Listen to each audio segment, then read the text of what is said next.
Fala, seus meninos, e aí? Eu voltei. Tananana. Esqueci a música, enfim.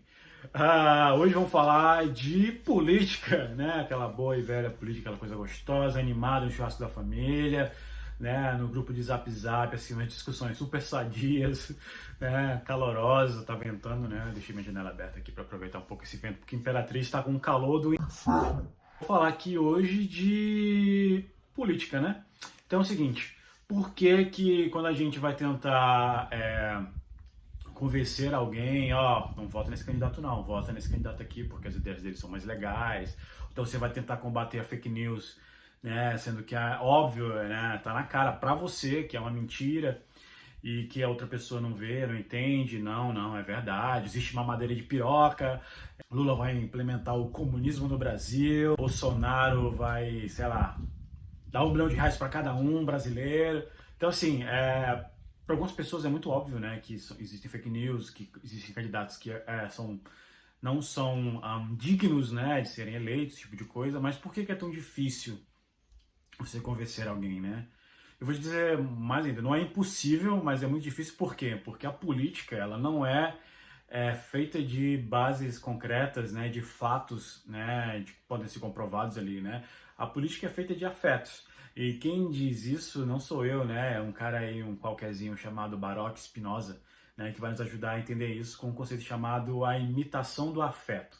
Que é o seguinte, existe uma figura que tem uns desejos ali particulares, né, uma vontade política e tal, e eu também tenho meus próprios desejos, e aí eu me vejo naquele cara, né, e o sonho daquele cara também se torna o meu sonho, se torna a minha vontade, minha potência, né, minha potência tem que ser a potência total daquele cara.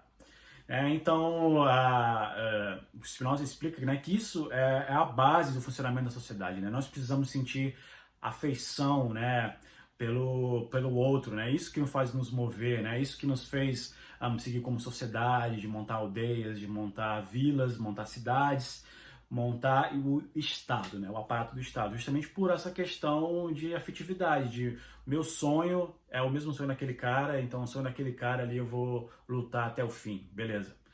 E o que acontece? O sonho desse cara, né? Essa força, essa vontade, esse desejo, ele nos afeta de maneiras bem distintas, ou pelo desejo, né, pelo amor, pela paixão, pela esperança, né, ou pelo medo.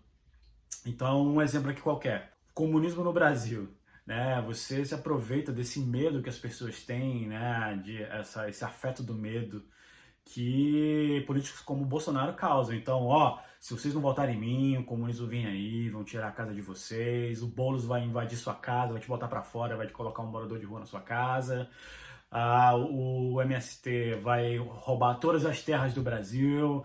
Então, aquilo pega aquela pessoa pelo medo. Fala, poxa, não posso deixar isso acontecer.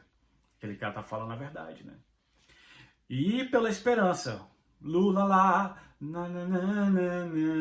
Lula lá. Olha, os bons tempos vão voltar. Vota em mim, que aquele tempo bom lá, ó, tá vindo aí, tá? Vota em mim. Então ele tá dizendo que, olha, tem esperança, vote em mim, né? Se una a mim nesse meu desejo, nessa minha potência, né? De virar uma potência total. Então os afetos, eles são ilógicos, né? Nesse primeiro sentido, porque você não tem o que convencer, não é baseado em fatos sólidos, em fatos concretos, em fatos que você pode explicar para alguém, né? Se fala em psicologia, não é muito diferente desses comportamentos aprendidos, né, condicionados, né? Então, eu já tenho uma propensão a desejar, a querer, a pensar em algo, né, a ter o meu viés político particular. Um exemplo aqui qualquer, que eu sou anti-comunismo, que eu sou anti-morador de rua, um exemplo, tá? E então, quando eu vejo aquele cara que fala as mesmas coisas que eu já sentia, que às vezes eu não demonstrava, né, ele me condiciona a apoiá-lo. Então, é muito comum, por exemplo, um político, quando está em determinado cargo eletivo, cargo de poder, né, ele influencia geral. Então, se você tem um discurso beligerante, armamentista, né, pseudo-macho, essas coisas, essas bobagens de macho alfa, enfim, né, esses comportamentos masculinos agressivos. Então, os seus eleitores, as pessoas que se inspiram, né, nessas figuras, elas se sentem mais propensas, né, condicionadas a agirem de tal forma. Às vezes nem a pessoa que disse, né, tais impropérios, por exemplo, um Bolsonaro da vida, ele não faria certas coisas que ele diz que faz. Mas os sectos, né, mais os apaixonados, né, os encantados afetivamente por aquela figura, né, se sentem ali no direito de tornar aquele discurso físico, né, tornar aquele discurso real, né, você compra a ideia. Né? Então, assim, não adianta convencer sua tia, seu avô no Zap Zap, né, o seu vizinho aqui, porque ele vai ser Bolsonaro, ele vai ser lulista de qualquer maneira, porque é afetivo, né? Claro, existem exceções, sim, você pode convencer algumas pessoas com dados, né, com experiências particulares, mas se aquela pessoa simplesmente ela não entende, não é porque ela não quer exatamente, né? Ela não tem ferramentas, ela não tem repertório de te entender, de te ouvir. Né, ela está apaixonada, né, e a paixão é essa suspensão de lógica. Então, a política, né, como Baroque, né, Spinoza disse há 350 anos atrás, né, é uma arte, é uma ciência dos afetos, né, não é de bases concretas.